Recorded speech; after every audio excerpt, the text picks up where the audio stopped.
Hello guys, welcome to this YouTube channel. अगर आप इस चैनल पे नए हैं तो ये video LeetCode problem solve वाली प्लेलिस्ट का पार्ट है ना। अगर आपने पहले की वीडियोस नहीं देखी तो पहले आप उसे देखें, फिर इसे कंटिन्यू करना। तो जैसे कि प्रीवियस वीडियो में भी हमने टू सम सॉल्व किया था, बट हमने किया था बिल्कुल ब्रूट फोर्स अप्रोच से। ब्रूट फोर्स क्या होती है? बिल्कुल बेसिक अप्रोच जो यूजुअली रन टाइम में लाइक हमारी या तो फेल हो जाएगी या फिर बहुत ज़्यादा टाइम लेगी। स्लो अप्रोच है, यूजुअली नहीं काम आती है। वो हमारी बेसिक अप्रोच होती है जब हम कुछ भी स्टार्ट करना चाहते हैं, तो हम माइंड में एक हमेशा बेसिक अप्रोच होनी चाहिए। अब उसको बेटर कैसे कर सकते हैं वो हम डिस्कस करेंगे, ठीक है।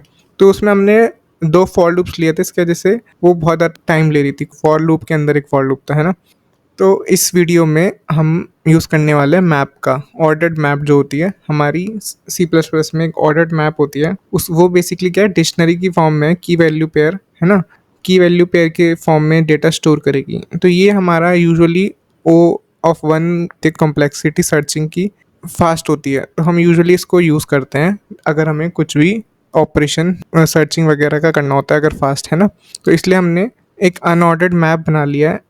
Int of int M P करके इसका नाम दे दिया है। की वैल्यू दोनों पेयर इंट हो जाएंगे। इसमें मैंने इंट इसलिए लिया है, एक में मैं स्टोर कराऊंगा उसकी वैल्यू, एक में मैं उसका स्टोर कराऊंगा इंडेक्स। एंड वो क्यों, हम थोड़ा समझते हैं, है ना। तो इस प्रोग्राम में क्या है ना, हम लोगों को सर्च करना है जो दो वैल्यूज़ वो हमारे टारगेट के बराबर है कि नहीं। फॉर एग्जांपल मेरा टारगेट यहाँ पे क्या है, 9, है ना। अब मेरे को दो वैल्यूज़ निकालने हैं जिनका दोनों का सम मिला के 9 के बराबर है।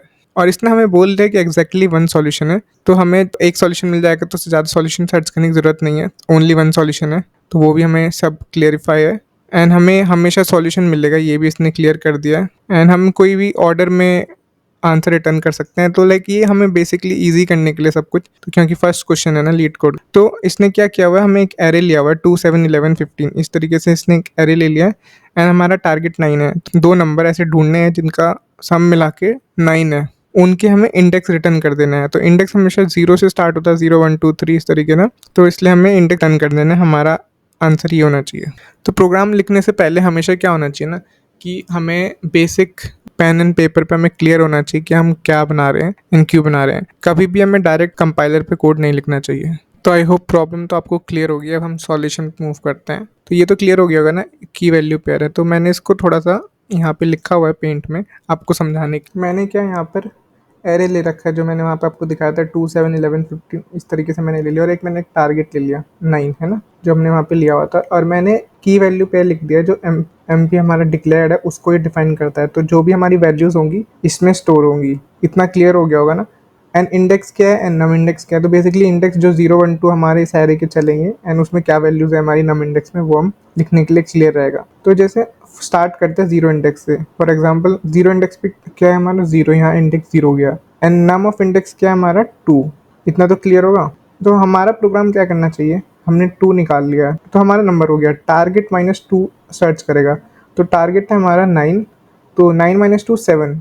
की में देखेगा कि उसको 7 मिल रहा है कि नहीं मिल रहा है, करेक्ट। तो उसको 7 नहीं मिल रहा है, तो वो क्या करेगा, यार 7 तो है नहीं, तो इसका मतलब वो स्टोर करा देगा जो हमारा 2 है। तो वो लिखेगा की में 2, है ना। वैल्यू में क्या लिख देगा, इंडेक्स। तो मैंने आपको बताया था हम इंडेक्स स्टोर कराएंगे क्योंकि हमें आउटपुट में भी इंडेक्स रिटर्न करना है। तो इससे हमें पता होना चाहिए इंडेक्स। अगर हमें बाद में पता चलता है कि 2 की रिक्वायरमेंट है तो उसका इंडेक्स हम निकाल सकते हैं ना।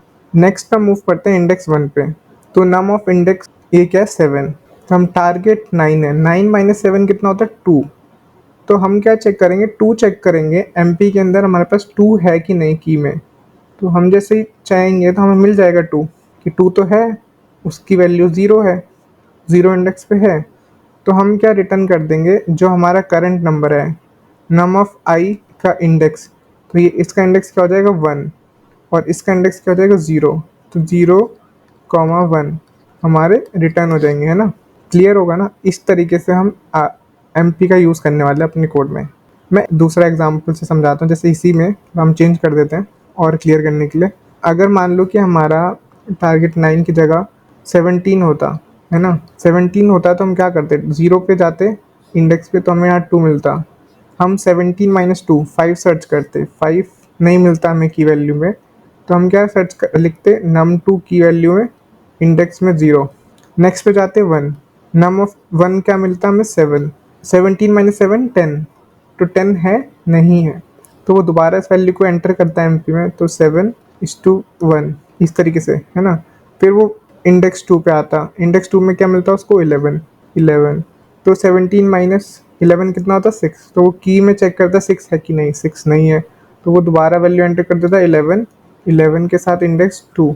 लास्ट वो आता 15 पे, तो वो इंडेक्स 3 लिखते, 15 लिखते, तो चेक करेगा 17 माइनस 15 2, तो वो चेक करेगा 2 है कि नहीं की में, उसको यहाँ मिल जाता। तो इस टाइम पे वो क्या रिटर्न कर देता, इसका इंडेक्स, तो 2 का इंडेक्स क्या होता है 0, है ना, एंड 15 का इंडेक्स क्या होता है 0,3।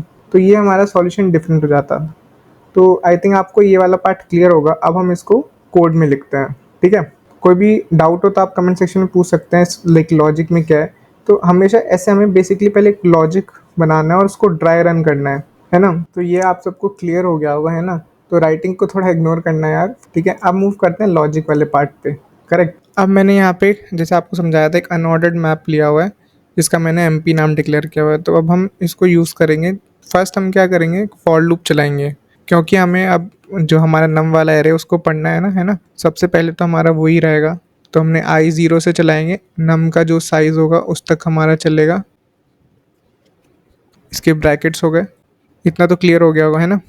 अब हमें क्या फाइंड करना था, जैसे हमने लॉजिक पढ़ा था कि हम नंबर उठाने के बाद हम चेक करेंगे कि एमपी में है कि नहीं। तो एमपी के अंदर हमें चेक करना है ना कि नंबर है कि नहीं। तो एमपी में कैसे चेक करेंगे, तो mp.find ये फंक्शन होता है ऑर्डर्ड मैप का, इसलिए हम ऑर्डर्ड मैप यूज़ कर रहे हैं क्योंकि हमें इस तरीके के फंक्शन मिलते हैं। तो हमें क्या फाइंड करना है, हमें फाइंड करना है target minus nums of I, है ना, equals to nums dot end. ये क्या किया मैंने, टारगेट माइनस नम्स आई क्यों किया वो आपको क्लियर होगा जो हमने यहाँ पे पढ़ा था। फॉर एग्जांपल मेरा यहाँ नंबर 2 आता है, तो मैं क्या चेक करता था, टारगेट 9 माइनस 2 7 चेक करता था इसके अंदर, है ना, कि 7 है कि नहीं। तो वही सेम मैंने लॉजिक में लिखा है कि target minus nums I check किया है कि वो नम्स एंड के बराबर है कि नहीं। नम्स एंड का मतलब क्या है कि वो उसको मिला ही नहीं, पूरा एरे के एंड तक पहुँच गए हम बट उसको मिला नहीं। ये कंडीशन तभी ट्रू होगी अगर उसको नहीं मिलेगा, नम्स एंड तक रीच हो जाएंगे, नम्स एंड के and point of the array. अगर ये नहीं मिलेगा तो अब हम क्या करेंगे, हम अपने एरे में डालेंगे वैल्यू एमपी के नम्स आई। इससे क्या हो रहा है, जो हमने ये चीज़ लिखी है ना नम्स ऑफ आई पे क्या है उसकी वैल्यू, तो हम स्टोर करा रहे हैं 2 इंडेक्स उसके साथ 0। तो हमारा हमने पढ़ा था हमें की और वैल्यू, तो की में 2 चला गया क्योंकि वो नम ऑफ आई 2 चला गया, एंड वैल्यू में हमारा इंडेक्स चला गया। इंडेक्स क्लियर हो रहा होगा ना यार, मैं आपको इसलिए इन डिटेल समझा रहा हूँ एग्जाम्पल के साथ साइड बाय साइड। नेक्स्ट हमारा एल्स कंडीशन क्या होगी, अगर हमें मिल जाता है हम सिंपली रिटर्न कर देंगे। क्या रिटर्न करेंगे बताइए, हम रिटर्न करेंगे तो फर्स्ट वैल्यू में हम क्या पास करेंगे, जो हमारा नम साई में टारगेट माइनस मिलेगा जो हमने पहले एमपी में स्टोर होगा, है ना, क्योंकि हमने हम क्या रहे थे टारगेट माइनस नम साई, तो वही उसी का इंडेक्स निकालेंगे हम इसके यूजिंग एमपी से, एंड दूसरा हमारा इंडेक्स होगा जहाँ पे हमें वो मिला। अब मैं इसको रिटर्न करूँगा तो आप मेरे को कमेंट सेक्शन में बताएं कि हमें सक्सेसफुली रन होगा या अभी भी कुछ प्रॉब्लम्स होंगे, ठीक है।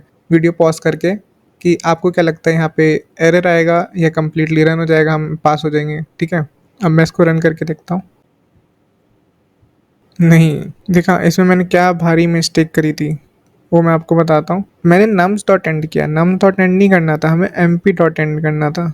फंक्शन है जो एमपी पे है, हमने जैसे पढ़ा फाइंड किस पे था, एमपी पे। तो हमारे नम पे इस तरीके के ऑब्जेक्ट नहीं है, हमारे एमपी है। एमपी क्या है, हमारा अनऑर्डर्ड मैप, अनऑर्डर्ड मैप के फंक्शन हम यूज़ कर रहे हैं, तो ये अनऑर्डर्ड का था। एंड लास्ट हम इसको रिटर्न कर देंगे क्योंकि ये वॉइड फंक्शन नहीं है, रिटर्न कर रहा है कुछ ना कुछ। तो अगर फॉर लूप के अंदर नहीं जाएगा तो हमारे पास रिटर्न स्टेटमेंट उसके बाहर भी होनी चाहिए ना, तो इसलिए ये एरर थ्रो कर रहा है। इसलिए हमको बाहर भी एक रिटर्न -1 करना पड़ेगा विथ सेमी कॉलन, क्योंकि C++ है। आप देख रहे होगे कि इसने हमको पास कर दिया है। तो इस तरीके से एक ही फॉर लूप के अंदर हमारा अनऑर्डर्ड मैप यूज़ करके हमने इस प्रॉब्लम को सॉल्व कर दिया, टू सम को, है ना। तो अगर आपको ये वीडियो अच्छी लगी हो तो like share and subscribe. Thank you for watching.